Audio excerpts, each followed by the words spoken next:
The Wiggly Podcast. Let your iPod bloom.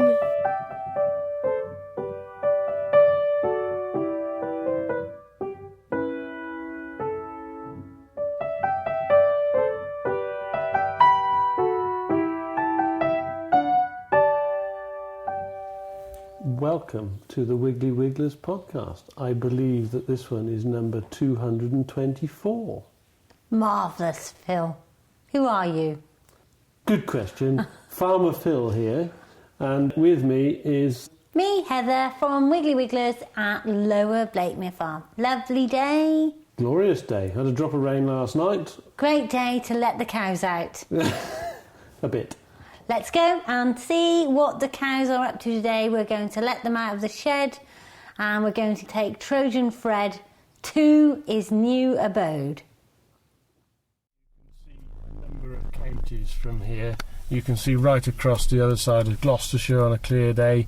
You can see well up towards Shropshire and due east. I suppose you're looking over towards the Malverns. Yeah. And it is a most fantastic view. And I mean, on a sunny morning like this morning, the wood is green, the deciduous trees, the leaves are just coming out there, that lovely fresh green colour. The briars haven't gone berserk yet and they're a nice green. So it's all looking good. When I walk up here, because it's so steep, I won't let myself enjoy the view till the top. So it's a fair reward though, isn't it? I keep going until I get to the top and then I turn round. Right.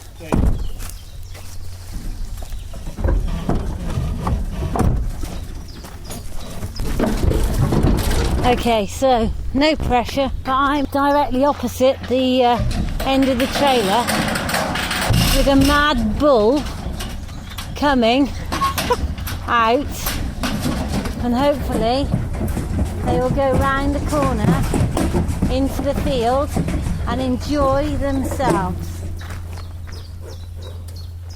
Well, they're just having to think about it.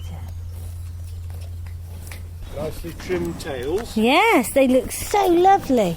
Quite important that, because when we put them on this fresh green grass, they're, to not put too fine a point on it, muck will become extremely green and extremely runny. So this is the equivalent to a curry?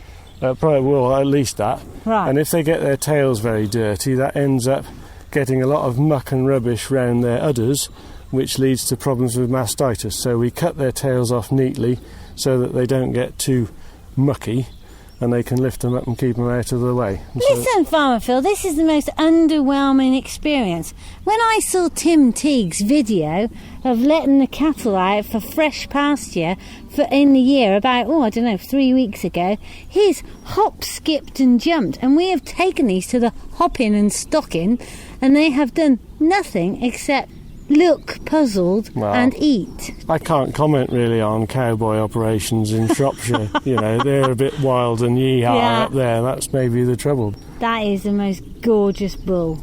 Fred seems to like that, doesn't he? Fred, as you know, is a Hereford bull, and he now is how I imagined it. So the grass is, describe the green. Well, it's that new green, isn't it? There's no fawn in it. Lovely. And it shines as well. The shiny leaves are shiny. Green. And Fred is just fully manicured. He's had the hairdresser around him. He's had the hairdresser around him. We haven't needed to clip his toenails, but he's all in order. Yeah. And the other thing, of course, is that because he's with his heifers, they lick him and keep his coat all nice and shiny and clean so that they keep him looking in pristine apple pie order. Is that a love thing or just polite? Partly, they do tend to look after each other. Yeah. So they lick each other's eyes to stop the flies? Yeah, they'll swish each other, but they tend to lick each other if they've got a bit they can't get at. They'll lick their necks and shoulders, because obviously they can't. I can hear the others. I think we better go and get them. Get them, because they definitely don't feel right. The risky thing with heifers is that heifers can jump and will. Oh, here they go! Here they go! He's hopping and skipping. Oh, wow! Okay, they've run like mad down the field, heading towards the gate. I hope the gate's shut. I think it is. Okay. Rob just checked. Oh, that was much better after then. I thought they weren't going to do anything.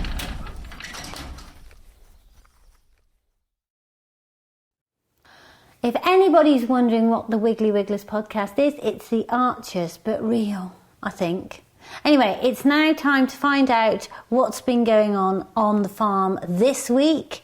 And after that, we're going to have a short article on oxeye daisies and why you should plant them on your grass verge. You need a daisy meadow. It's utterly essential.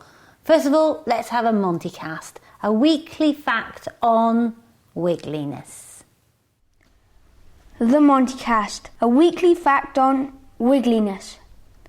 Depending on the species of bumblebee, worker bees' tongues can vary in size from 6mm to 12mm. Another Montycast next week. Thank you, Monty. Farmer Phil, what's going on the farm this week down on the farm at Lower Blakemere in Farmer Phil's tractor cab? A busy week this week because the weather's pushed us back. The cold sort of late spring has pushed everything into a heap as usual. It's either because it's cold or it's rained, everything gets pushed in a heap. So what we've been doing this week is we've been putting the last of the fertiliser on the crops, so just enough to finish them off to get to harvest. We've been putting some fungicides on the cereal crops to stop them getting nasty diseases like septoria. And I have been waging my annual war on docks and thistles in my permanent pasture fields. But docks and thistles are caused because you put the fertiliser on in the first place. Not necessarily, actually. Docks are something that are a bit of a legacy on the farm that I'm talking about from poaching and poor management in the past. So you get a reservoir of seeds in the ground, and if you poach the ground or give them opportunity... What's poaching the ground? That's when you have stock in the field when it's too muddy. And the docks take advantage of the little bare patch of soil and will germinate and grow. And then you've got your established docks, which you can frighten most years, but you do very well to kill outright. And really, it's a case of just trying to keep on top of them. So there's a little bit of legacy, and there's a little bit of the fact that it's very expensive to go after them, to kill them totally 100%, so that every so often you have to go and frighten them. And thistles are, I suppose they are partly enhanced by fertiliser, but it's not really, they're not a true fertiliser aided weed, not like cleavers and things like that. There's loads of dandelion heads about.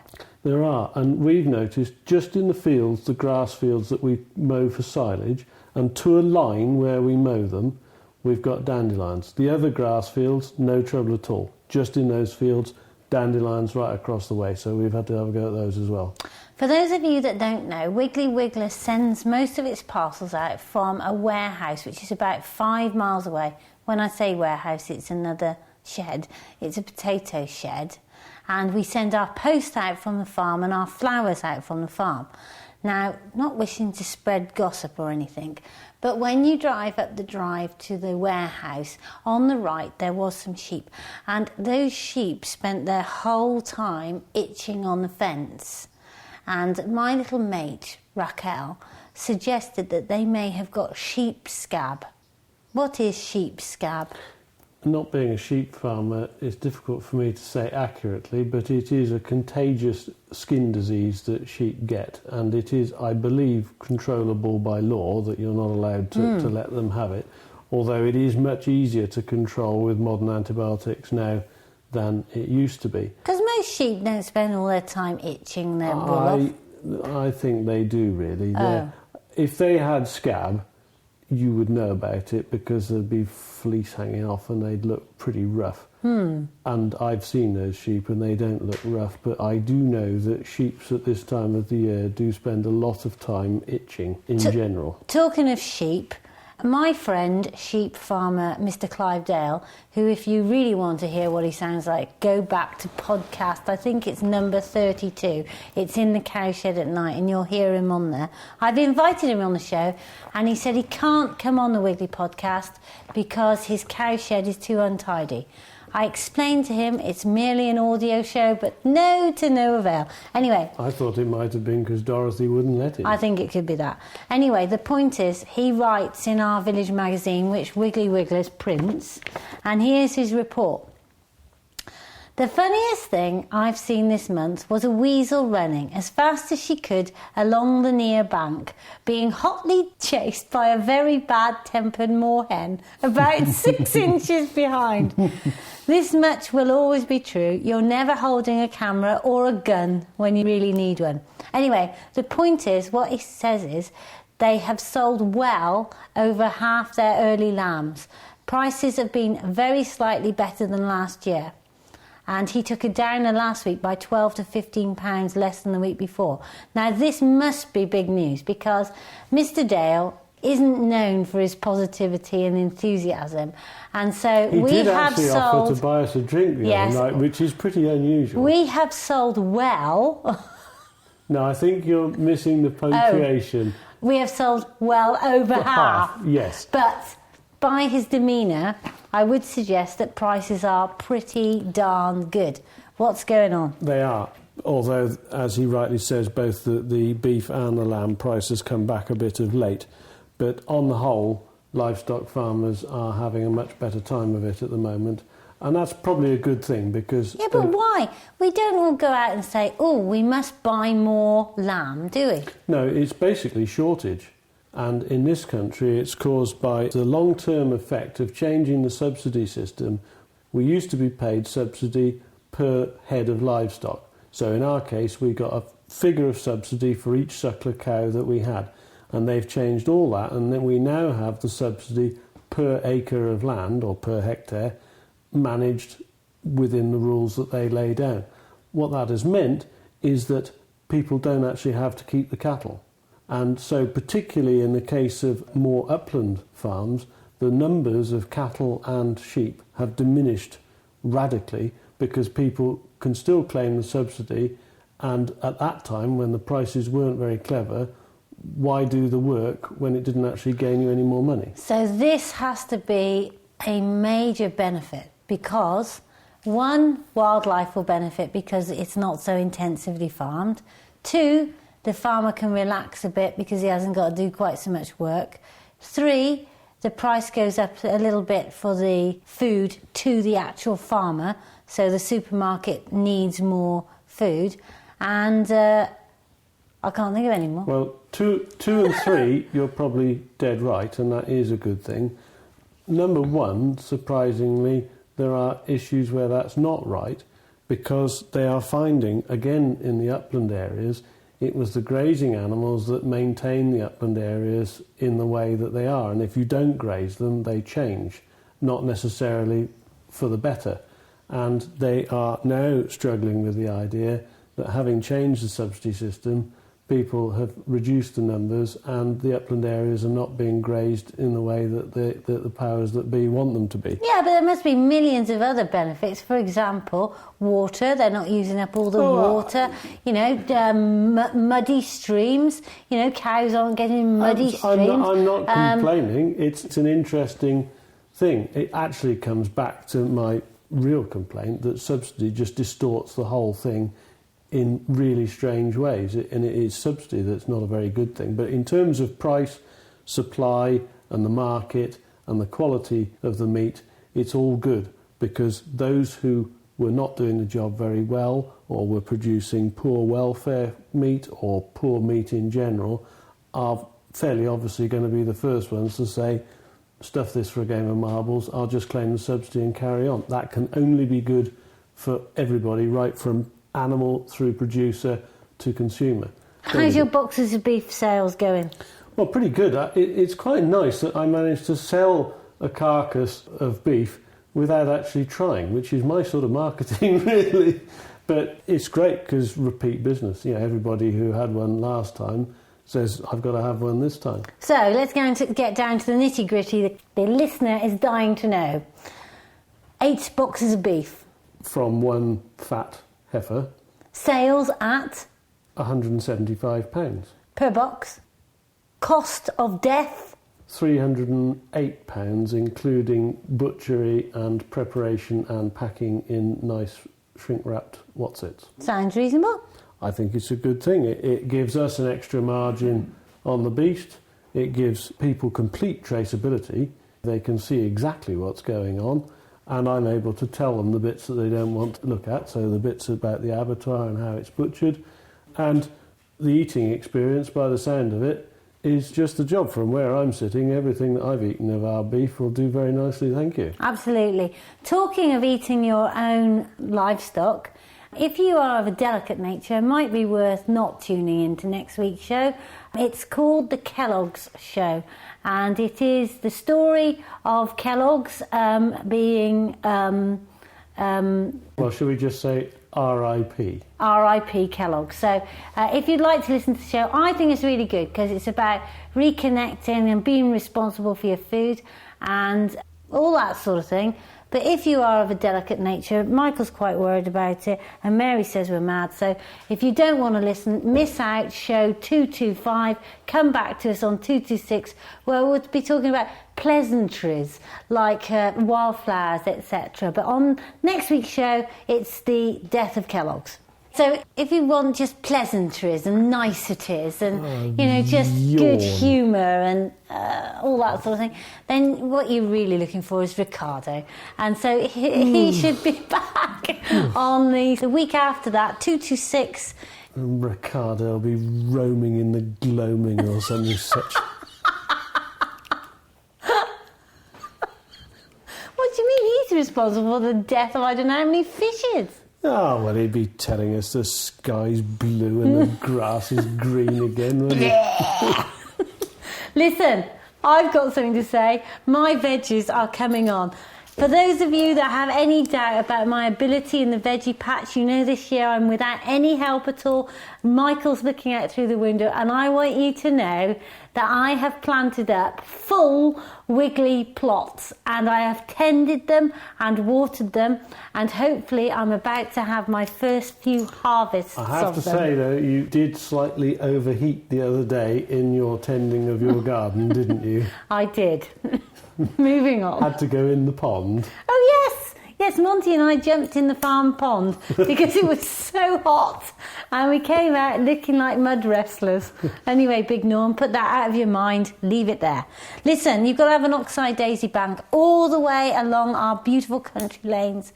The verges are full of red campion, ragged robin, but best of all, oxeye daisy. It looks like it's going to be an oxeye daisy year, doesn't it? It is an oxeye daisy year, I think it is. I've just written my article for the Birmingham Press on oxeye daisies. They're gorgeous. Dog daisies, they're called moon daisies. And let's hand over to the privately educated farmer Phil for the Latin of daisy, because obviously I can't do it. Leucanthemum vulgare. The great thing is, Alison says that you can plant them now so that you've got an instant little flower patch if you want, so they'll come out now. But what I really like about them is they can stand being mowed for 9/12 of the year. So you can actually, once the flowering season's over, you can keep a few daisies and spread a few seeds, or you can leave them to go to seed, just a few of them. Then you can mow them off and you can carry on having a completely clipped lawn or verge outside your gate until early May. Then you let them go and off they bloom. Now, don't you think that's better than all those people that are obsessed with those darn daffodils that make them grow and then they've got all that scruffy grass and everything all around? I don't like them.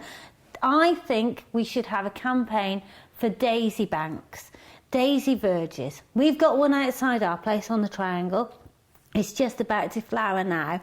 How easy is it? Because we can mow it afterwards. They're great for butterflies, but they support over 14 insects that other things don't support. And you know the best thing? You see the swallows and the house martins swoop over our daisies because they're picking up all the insects off the wildflower meadow. Now, isn't that cool? It's great. I'd just like to state that anti-daffodil comments should not be taken as anti-Welsh comments by our Welsh listeners, despite the fact that we do guard a small area of Offers Dyke. I like leeks. Well, that's very good. Anyway, and isn't it wonderful on the motorways? If you go to Gloucester and get on the motorway, the motorway embankments are covered with oxeye daisies. And I've got to say, you know, I moan about those councils loads, but they've done wonders for wildflowers. They It is really good. have. It's a pity they didn't do something about controlling the ragwort that'll come later on. Yes, but it's a bit like saying that Tesco's have done wonders for broadband access. Moving on, listen. We're still on 99 reviews on iTunes. And, you know, I go there every week and have a look. No one's put one up. If you've given up listening to the show, can you just email in because we can save making it? And if you are listening to the show, could you possibly just pop to iTunes and put a review up? Also, it might be a good thing if you do happen to enjoy our ramblings, and now that there's less of Richard to send you to sleep during the show, perhaps if you know of a friend who might like to listen to the show, is to put them onto it, and then the friend could put a review up. Thanks for listening in. It's lovely to have you listening to the Wiggly Podcast. Hope you enjoy it regularly. Come to our Facebook group. There's lots going on in our Facebook group. You know, it's more than just flies in your wormery. There's all sorts of positive things too. Oh, it's great fun.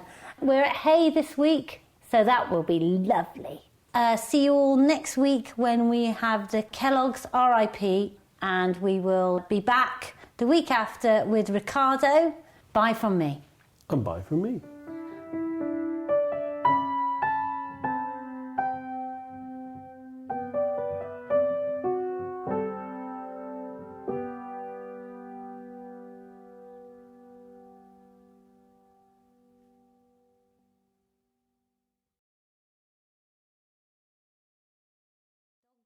They're called moon daisies, and let's hand over to the privately educated farmer Phil for the Latin of daisy, because obviously I can't do it.